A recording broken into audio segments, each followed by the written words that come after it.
Right, as you've seen in my previous video, I might have just bought the cheapest bike in the world for £100. And I know it seems highly unreal, but in this case, it's very real. And obviously it looks like a bag of shit right now. We got the bike cleaned to gold standard. Well, some would agree. And then we started taking the bike apart. We only managed to take the seat. We got off is the seat and some few odd panels apart. Other than that, the rest was history, because we lacked the experience and the knowledge needed in taking things apart correctly. And now, we're going to be taking the rest of this apart, and I'm planning on taking the engine out today as well. Let's get to it. The past few days, it has absolutely been throwing it down with rain, and I couldn't get no job done. And if it wasn't raining, it was hitting us with 40 degrees, and it's still hot now, even though it looks a bit cloudy. I'm sweating. But yeah, I've got a tool set. I don't know why I think I'm getting old, but I'm buzzing about this sort of stuff. But it's going to really help me out get into all the bolts, because clearly we didn't have the correct equipment before. So let's get going.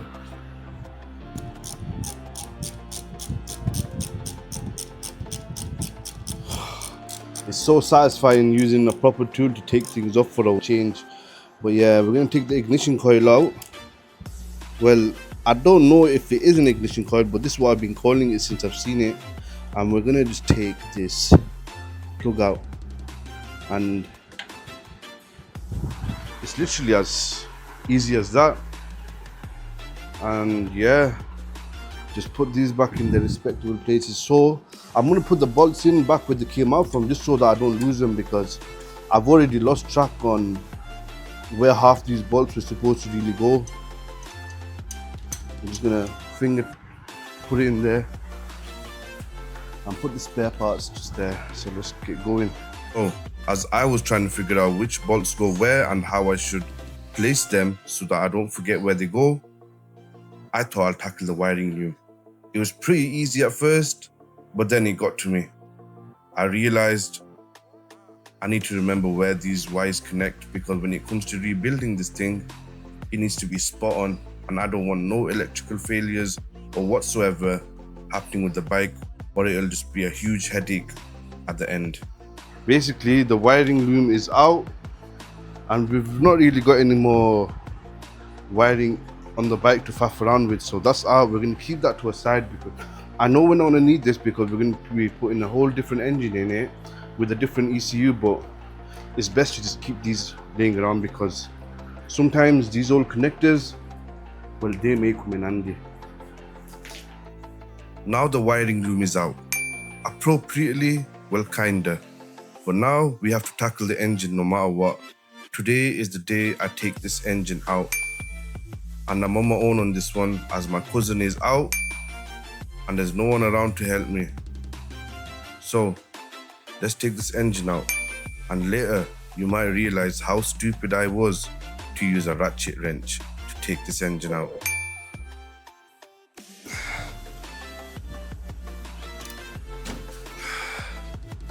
And I've destroyed my tool. Well, ain't that great?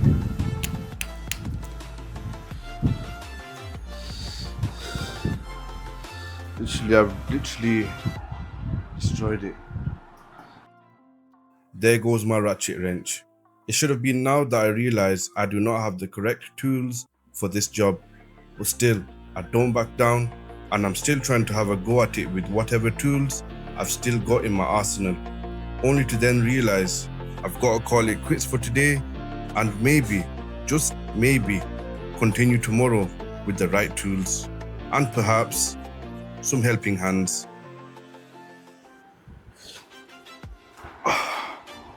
So I'm in a bit of a predicament.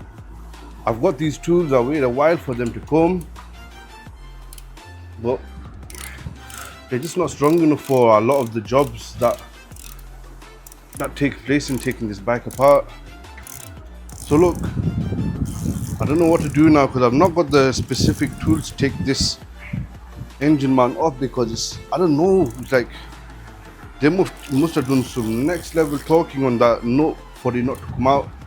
But it's raining, it's absolutely going to throw it down now, and it's best if I just go in and continue this job in the morning. One of my equipment's broke, so let me show you where it broke. We bent this, so that's gone. Here it is. This has literally rounded off. Can you see there should have been like a little lock? So this is where this would have been. But the top bit has been twisted off and chewed off.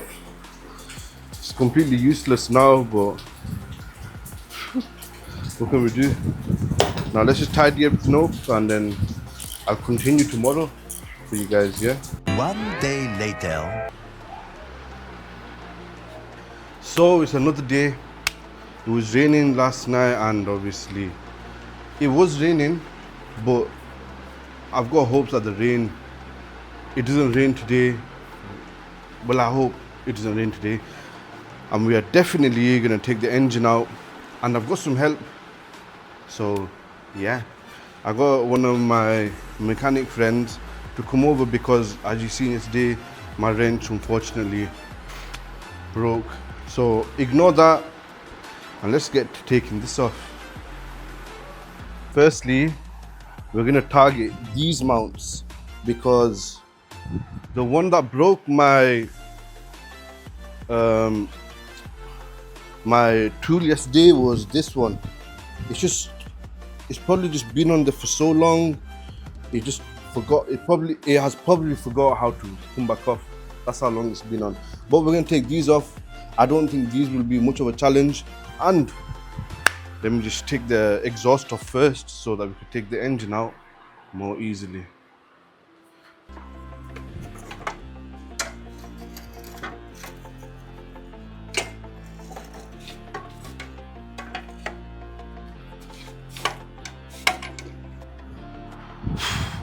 So we've took the exhaust off. As you can see, oh my god, just got myself dirty. But as you can see, it's heavy, and whoever had this previously, they definitely tried to make it look like some sort of machine gun or enhance the noise in some way. But so yeah, let's get rid of this, put this to a side.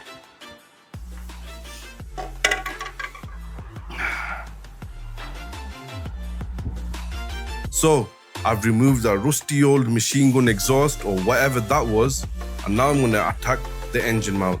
And while I'm removing that, hopefully my special guest mechanic friend will arrive and help me take out the full engine. Alright, confession time. I've been waiting forever for my secret weapon to arrive. Not a tool, not a part, but a person. Enter the man, the myth, the mechanic. This is Choyon. I didn't give him a proper intro earlier because, well, I was too busy pretending I knew what I was doing. He's the guy who actually knows how to remove an engine without turning it into a 100-kilo paperweight.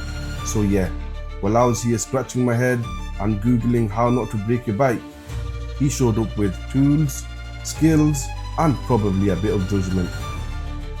Why did I bring him, you may ask? Because if I did this on my own, I'd either break something or pull it out like it's a wisdom tooth, with violence and regret. But now that the pro has arrived, it's time to do this right, or at least make it look like we know what we're doing. Today's mission, engine removal, or as I like to call it, surgery without anesthesia. Let's do this.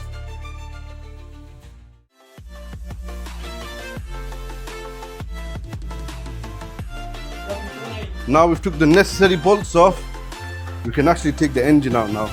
So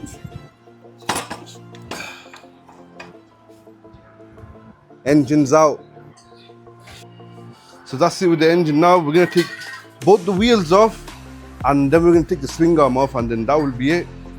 The bike will be fully naked now. Alright, so the engine is out.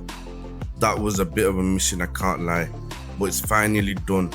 Now I've got the front and the rear wheels to take off, and after that, I'll be removing the swing arm and the front forks. Basically, stripping this thing down to the bare bones. We're going full rebuild mode here.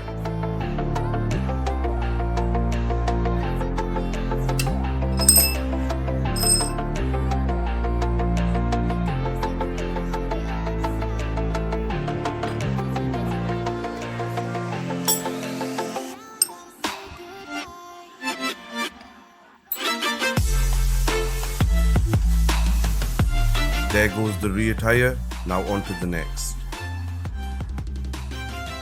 Now that the rear suspensions are coming off, we're also going to take off the rear foot pegs, and then we can move on to taking the swing arm off.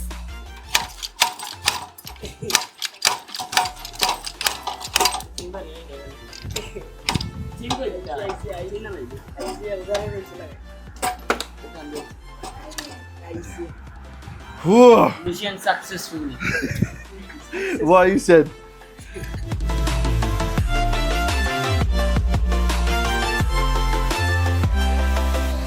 We've took the steering cowl and the handlebar off. Now we're just going to lean the bike over slowly. Now because the steering cowl is off, I can now take out the center lock, which helps join the forks to the frame. After that, I can just slide the front forks off in one piece.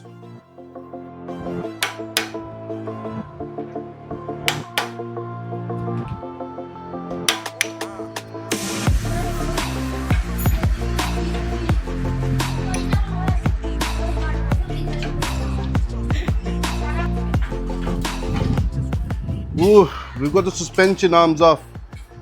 Let's go. I'm just going to remove these bottom bearings because it's actually pointless keeping them on. Now, before anyone jumps into the comments like, bro, why didn't you keep the ball races? Relax. I'm not just tossing stuff out for fun. The steering bearings were absolutely shot, like crunchy, rusty, and a grindy mess. Trust me, even the Titanic had smoother steering at this point. So no, it's not because I'm stupid, it's because they were already dead inside, just like me during Monday mornings. Oh, baril yakta. Oh, baril.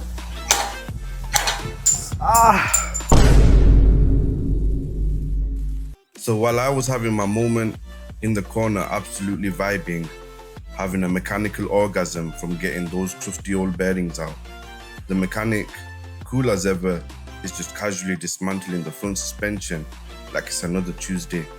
Bro didn't even flinch. Meanwhile, I'm over here celebrating like I just pulled Excalibur out of a greasy steering stem. Moral of the story, always bring a mechanic friend, and maybe just don't get emotionally attached to your bearings.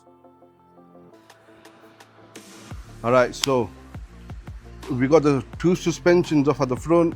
We've even removed the rear suspension. We've took the swing arm off. We've literally completely teared down the whole bike, took out the broken bearings, everything. And now what we're going to do next is send this off to get all its rust removed, because this is a rusty old bag of shit. And yeah, hope you guys enjoyed this video, and I'll catch you guys in the next one. Peace. Oh wait, we've also took the engine out. We've took the exhaust out. We're gonna make a short exhaust for it, so one that's got more depth with the sound, because we're gonna be putting a two-stroke engine in it, and I think it will sound absolutely amazing. So we're gonna make a custom exhaust on it, and yeah, we've took literally everything off. We're here for the second time. Peace.